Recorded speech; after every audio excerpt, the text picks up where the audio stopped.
यदि आपने अभी अभी यूपीपीसीएस की तैयारी स्टार्ट की है और आपने मैथ्स कभी नहीं पढ़ी, मैथ के स्टूडेंट नहीं रहे हो, आर्ट स्ट्रीम रही है, तो काफ़ी सारे स्टूडेंट को ये वाला पेपर थोड़ा टफ लगता है सी सेट का, क्योंकि इसमें मैथ्स और रीजनिंग आती है। लेकिन इसमें मैथ्स और रीजनिंग के अलावा भी बहुत कुछ आता है जिससे आपका ये पेपर क्वालिफाई ईजीली हो जाएगा। मैं आपको बताती हूँ, ये देखो 100 क्वेश्चन आते हैं यहाँ पे।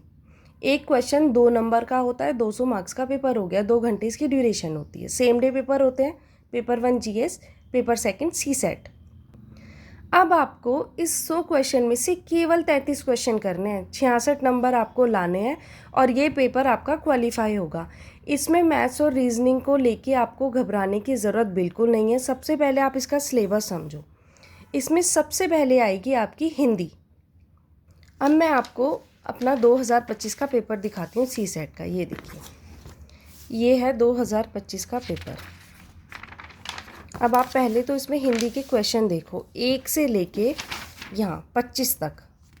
25 क्वेश्चन केवल हिंदी से आ रहे हैं, तो इसमें तो आपको मैथ्स और रीजनिंग की कोई लॉजिक लगाने की ज़रूरत नहीं है। ये आपको बैठ के याद करना है। और आप मेरी तरह लॉ के स्टूडेंट हो, आपका रिजल्ट अवेटेड है एपीओ वाला, और आप एपीओ मेंस की तैयारी भी इससे साथ में करोगे, क्योंकि वहाँ पर भी हिंदी आएगी। और साथ में आपका यूपीपीसीएस का सी सेट भी तैयार करते रहना, जैसे हमने लास्ट वीडियो में बात की थी कि अब लॉ की वैकेंसी का पैटर्न थोड़ा प्रॉब्लमेटिक हो रहा है स्टूडेंट्स के लिए, प्लस 3 ईयर प्रैक्टिस रूल आ गया है, तो आपको पीसीएस भी तैयार करना चाहिए। ठीक है, अब ये हो गई हिंदी की बात। पिछली बार यानी कि 25 में पूरे 25 क्वेश्चन आए थे, यानी कि 50 नंबर का पोर्शन यहीं से आया था। अब ये मान के चलो, अगर 5 क्वेश्चन और कम भी रहते हैं तो 18 से 20 क्वेश्चन आपके हिंदी से बनते ही बनते हैं। तो इसमें तो आपको याद ही करना है, तो ये तो आपके लिए प्रॉब्लम होगी नहीं। अब हिंदी आप कवर कहाँ से कर सकते हो, वो मैं आपको बुक बताती हूँ। ये देखो, ये है आदित्य पब्लिकेशन की बुक। इसमें ये पूरा व्याकरण ये आपको याद करना है पूरा। ये आपके मेंस के लिए भी काम आएगा, यूपी एपीओ मेंस के लिए भी काम आएगा, यूपी पीसीएस मेंस के लिए भी काम आएगा। ये पूरी बुक आपको मेंस के लिए भी पढ़नी है। प्री के लिए तो आपने यहाँ से पढ़ लिया, ये याद रखना आप। आपका प्री क्वालिफाई होता है तो मेंस के लिए आप आगे जाओगे। मेंस में केवल आपको ये वाली बुक फिर ऐड करनी है। ये तो आपने पढ़ ली होगी एक बार, फिर आप एक ही पतली सी बुक और ऐड करना, यानी कि इसमें प्री साइज दे रखी है और लेटर्स, ये मेंस में आएगा आपका। ये और ये दोनों मेंस हो गया और ये केवल प्री हो गया, तो आपको अलग से ऑफ बीट जाके तैयारी नहीं करनी है। सी सेट वाला पोर्शन आपके मेंस में काम आ रहा है, इससे अच्छी बात क्या होगी। अब हो गई हिंदी की बात। हम जैसे ये पढ़ लिया हमने व्याकरण, इसमें एक टॉपिक और है, ये यूपी की प्रमुख बोलियाँ। ये भी इम्पॉर्टेंट टॉपिक है, ये आपको पढ़ना है 2025 में। इससे 3 क्वेश्चन आए हुए हैं। आप ये देखो, सबसे पहले क्वेश्चन आया, question number 10, east language Hindi. East Hindi की नहीं है, मतलब ईस्ट यूपी में अगर हम बात करें तो कौन सी लैंग्वेज बोली जाती है वहाँ पे? बघेली, छत्तीसगढ़ी कोई लैंग्वेज नहीं है, अवधी बोली जाती है, भोजपुरी।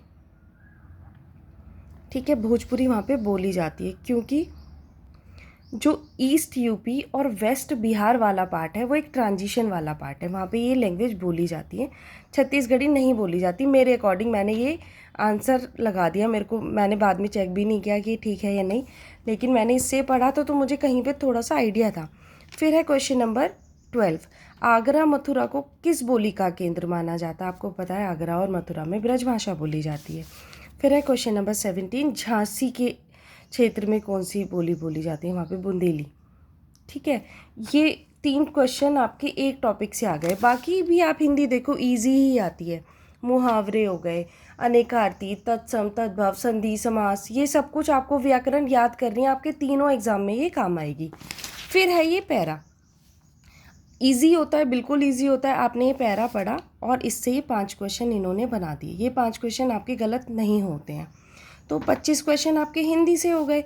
और आप 5 और कम मान के चलो कि 20 क्वेश्चन ही आएंगे अब की बार। आप 2026 को टारगेट कर रहे हो, अभी 7 महीने हैं आपके पास, तो आप 20 क्वेश्चन हिंदी के मान के चलो कि 20 ही आएंगे, बल्कि और 2 कम कर लो, 18 क्वेश्चन आएंगे। तो ये 18 क्वेश्चन आपको हिंदी से याद करने हैं। आपका यहाँ पे मैथ्स और रीजनिंग वाला टेरर नहीं आना चाहिए आपके माइंड में, क्योंकि मैंने अधिकतर देखा है काफ़ी सारे स्टूडेंट सी सेट के एग्ज़ाम्स के चक्कर में ही नहीं कर पाते हैं पीसीएस की तैयारी, क्योंकि इसमें मैथ्स रीजनिंग आता है, उन्होंने मैथ्स नहीं पढ़ी है। मैथ्स भी बहुत ज़्यादा हाईएस्ट लेवल का नहीं आता, आप इजीली पढ़ के ये भी हो जाएगा, लेकिन आप पहले वो एरिया अपना डिफ़ाइन करो जहाँ से आप अच्छे स्कोर ले सकते हो। जैसे कि हिंदी हो गया, फिर हो गया अब इंग्लिश। अब आप इंग्लिश की बात करो, देखो इंग्लिश में भी सबसे पहले मैं कॉम्प्रिहेंशन की बात करूँगी। आपको यहाँ से इंग्लिश का पैरा पढ़ना है और 5 क्वेश्चन आएंगे। पूरा ये जो पैरा है इससे पूरे आपके 5 क्वेश्चन आएंगे। मैं ग्रामर की बात नहीं कर रही हूँ, क्योंकि कुछ हिंदी मीडियम के जो स्टूडेंट होते हैं उनको इंग्लिश पढ़ने में भी प्रॉब्लम होती है। तो आप केवल पैरा की बात करो कि आपने 5 क्वेश्चन, क्योंकि आप पैरा पढ़ोगे और 5 क्वेश्चन ये आपके बन जाते हैं, यहीं से होते हैं, इसमें गलती नहीं होती है यूजुअली। तो 5 क्वेश्चन आपके इंग्लिश के हो गए और 18 मैंने मिनिमम माने हैं हिंदी के, 18 क्वेश्चन वहाँ से हो गए। 18 और 5 होते हैं आपके 23 क्वेश्चन। अभी हमने और कुछ अभी देखा ही नहीं है, और आपको केवल 33 क्वेश्चन करने हैं, तो 23 क्वेश्चन तो आपको आपके इन्हीं दोनों से हो गए। फिर अगर आप इंग्लिश की थोड़ी सी ग्रामर पढ़ लेते हो, जैसे कि अभी आप ईपीओ मेंस की अगर प्रिपरेशन कर रहे हो और आपने ट्रांसलेशन स्टार्ट किया है, जैसे कि ये आप ट्रांसलेशन स्टार्ट कर रहे हो, तो आपको थोड़ी बहुत ग्रामर यहाँ से पता चल जाएगी, आपको वोकैबलरी यहाँ से पता चल जाएगी। बाकी आप एक टारगेट बना लो कि आपको पर डे 10 शब्द याद करने हैं वोकैब के, है ना, तो इससे भी आपका काम हो जाएगा। और जब वोकैब पढ़ोगे तो वहीं पे स्पेलिंग भी देख लेना कि स्पेलिंग एरर तो नहीं हो रहा।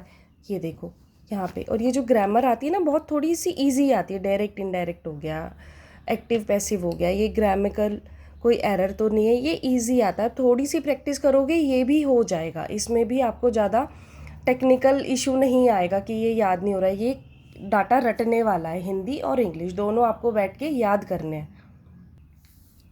अब है आपका मैथ्स, जो कि बहुत सारे स्टूडेंट को प्रॉब्लम करता है, जो मैथ्स स्टूडेंट नहीं रहे हैं, आर्ट स्ट्रीम के रहे हैं। इसमें आएगी आपकी एलिमेंट्री मैथ, अर्थमेटिक, ये number system, average, percentage, profit and loss, simple interest, compound, time and work, distance और स्टैटिक्स। इसके अलावा भी और भी टॉपिक है, लेकिन मैं केवल यही पढ़ती हूँ तो मैंने आपको यही बताया। और आप इतना भी पढ़ लोगे ना, आपका ये पेपर एकदम 100 तक भी आप चले जाओगे इससे। आपने ये पढ़ना स्टार्ट किया, देखो नंबर सिस्टम आप इजीली कर सकते हो, एवरेज भी थोड़ी सी प्रैक्टिस से कर लोगे, परसेंटेज इजी होता है, प्रॉफिट एंड लॉस में बहुत सारी शॉर्ट ट्रिक्स होते हैं, आप यूट्यूब पे देखोगे बहुत अच्छी अच्छी क्लासेस हैं, टीचर्स हैं, तो आप वहाँ से ये कर सकते हो। प्रॉफिट एंड लॉस हो गया, सिंपल इंटरेस्ट हो गया, इसके फॉर्मूले याद करो, आप इसके क्वेश्चन प्रैक्टिस करो, ये भी हो जाएगा। Time and work, distance, speed और ये स्टैटिक्स, ये सारी मैथ एक तरफ, और स्टैटिक्स, इससे 2 से 3 क्वेश्चन हर बार आ रहे हैं, मीन, मीडियन, मोड, और एकदम ईजी होता है, एकदम ईजी, आप इसको कर सकते हो। यहाँ से 2 से 3 क्वेश्चन हर बार आते हैं। तो अगर आप मैथ्स मान के चले, आपने 2-3 टॉपिक भी आज यहाँ पे से कर लिए, जैसे प्रॉफिट एंड लॉस कर लिया, सिंपल इंटरेस्ट, कंपाउंड इंटरेस्ट कर लिया, प्लस स्टैटिक्स के 3 से 4 क्वेश्चन या 2 से 3 क्वेश्चन, तो आपके 6 से 7 क्वेश्चन कहाँ से बन गए मैथ्स में। मैं बहुत मिनिमम बता रही हूँ, अगर आप ये सारे टॉपिक कर लोगे ना तो आपके सारे क्वेश्चन बनेंगे। 6 से 7 क्वेश्चन ये बन गए, 23 हमारे ऊपर बन रहे थे, यहाँ पे आ गए हम लगभग 29 या 30 तक आ गए। और फिर मैथ्स में ये जियोमेट्री भी है, triangle, rectangle, square, circle, area, parameter, ये भी फॉर्मूले बेस्ड होते हैं, आप इसकी भी थोड़ी सी प्रैक्टिस करोगे तो ये भी इजीली हो जाएगा। सबसे ज़्यादा तो ध्यान देना है आपको, अर्थमेटिक पे देना है, ये क्वेश्चन बन जाते हैं एग्ज़ाम में। और फिर है अलजेब्रा, ये मैं नहीं पढ़ती हूँ क्योंकि ये मुझे समझ नहीं आता है, तो ये मैंने लिखा ही नहीं है, ये मैं नहीं करती हूँ, मैं पढ़ भी लूँ ना तब भी मेरे समझ नहीं आता है। सबसे ज़्यादा ध्यान मैं देती हूँ अपनी अर्थमेटिक और स्टैटिक्स पे। फिर आती है आपकी रीजनिंग सबके लिए सेम है, जो मैथ्स स्टूडेंट रहे हैं वो भी, नहीं रहे हैं वो भी, ये सबको समझ आती है। रीजनिंग में code, decoding, blood relation, direction, seating arrangement, puzzle, dice, clock, calendar, series, logical sequence, ये सब आपको प्रैक्टिस करोगे। अभी 7 महीने, आप 2-3 महीने भी इसको लगातार प्रैक्टिस करोगे ना, ये ईजिली आपके टिप्स पे आ जाएगी। और रीजनिंग में सबसे अच्छी बात यह है कि अगर क्वेश्चन बनता है तो फिर वो बन जाता है, उसका आंसर एकदम सटीक होता है और आपको पूरे नंबर, जैसे आप ये क्वेश्चन देखो, आपने क्वेश्चन प्रैक्टिस करने स्टार्ट किए रीजनिंग के, तो आपको क्वेश्चन देख के वहाँ पे एकदम क्लिक हो जाएगा कि अरे इसमें ये वाली ट्रिक लगेगी। अब जैसे यहाँ पे 17, 18 और नीचे 12, 25 लिखा है, 17 और 18 को हमने फटाफट से ऐड कर लिया, ये होता है 35। अब 35 का ये स्क्वायर है, ये जब आप प्रैक्टिस करोगे ना ये आपको प्रैक्टिस से आएगी। 35 का स्क्वायर, 5 का स्क्वायर 25, 3 से अगला नंबर 4 और 3 और 4 की मल्टीप्लाई करेंगे तो 12 25। ये एकदम आपकी ट्रिक लग गई। यहाँ पे आपको इन दोनों में भी ये ट्रिक लगानी है और आंसर निकालना है। 27 का स्क्वायर 529। आपको रीजनिंग पे भी मेहनत करनी है। रीजनिंग से आपके 7-8 क्वेश्चन बन गए तो आप आ जाओगे 35+। सेफ आप वैसे ही हो गए। अभी आपने मैथ्स भी करा होगा वहाँ पे, रीजनिंग और भी करोगे, रीजनिंग के सारे क्वेश्चन आपके बनते चले जाएंगे। फिर है आपका एंड में ये इंटरपर्सनल एंड कम्युनिकेशन स्किल। ये टॉपिक भी थोड़ा हिंदी और इंग्लिश जैसा है कि आप इसको समझोगे तो ये भी, इसके क्वेश्चन भी वहाँ पे बन जाते हैं। ये देखो, आप इसको थोड़ा सा, बहुत छोटा सा टॉपिक है, बहुत ज़्यादा इसमें कुछ है नहीं, आप इसको थोड़ा सा पढ़ना शुरू करो। इसके कुछ क्वेश्चन प्रैक्टिस करो कि कैसे कम्युनिकेट करना है, कैसे लोगों की प्रॉब्लम समझनी है, लिसनिंग स्किल क्या होने चाहिए, पब्लिक बिहेवियर आपका क्या होना चाहिए, सोशल डीलिंग कैसी होनी चाहिए, ये सब कुछ आपको पढ़ के प्रैक्टिस करके हो जाएगा। तो आप इतना प्रैक्टिस कर लोगे इसको अभी से तो आपके 50+ क्वेश्चन बनेंगे आराम से सी सेट में।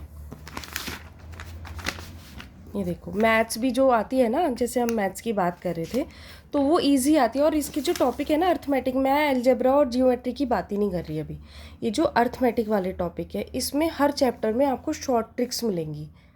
शॉर्ट ट्रिक से आप आराम से क्वेश्चन बना लोगे। तो कीप प्रैक्टिस, गुड लक।